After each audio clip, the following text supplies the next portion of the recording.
Many Colorado families have been swept up in a national health crisis, finding insulin at a price they can afford. Yeah, the cost is skyrocketing. Many families have to make painful choices to get the life-saving drug. Now Congress wants the government to step in. The Congressional Diabetes Caucus, which includes Colorado's Diana DeGette, released this report today.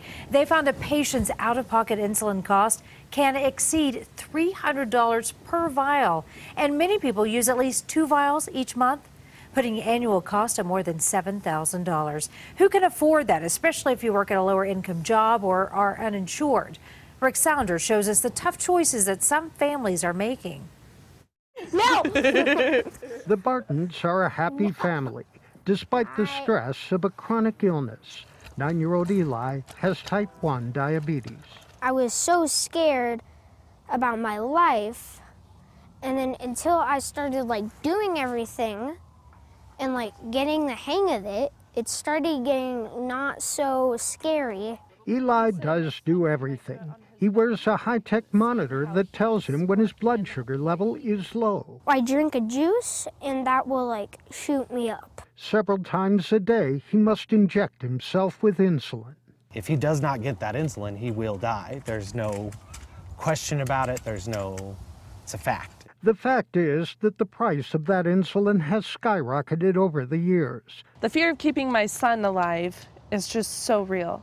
They are not alone. Others have turned to what can be described as a black market for insulin. On eBay, we found 2 vials for $600. On Facebook, half-price insulin pens. Some of it is for profit. Other posts offer trade of insulin brands. People will literally post a picture of what they have, say, I have this box of needles that don't work with what I'm using anymore. They're still good. I'll trade them for a vial of Humalog insulin. In the good old days, the insulin cost was about $2 for 1,000 units. In his 40-year career, Dr. Satish Garg has seen the price of insulin go up to $500 a vial. He is the head of the adult diabetes program at the Barbara Davis Center in Aurora. There is greed in this, which is all the political system and what have you is really built in, and it's very unfortunate. We found thousands of GoFundMe accounts started by people living with diabetes, many of them raising money just to buy insulin.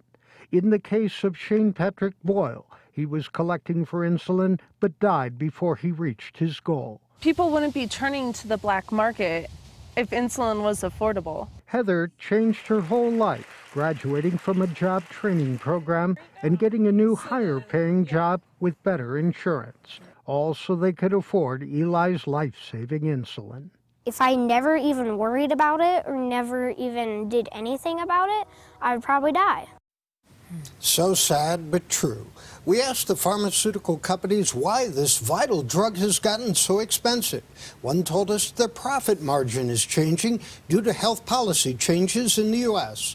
Another wanted us to know they try to help people when they have trouble affording the insulin. Jim and Karen? No excuse for this. We've got to figure this out. That's terrible. It is. Right, Rick, thank you.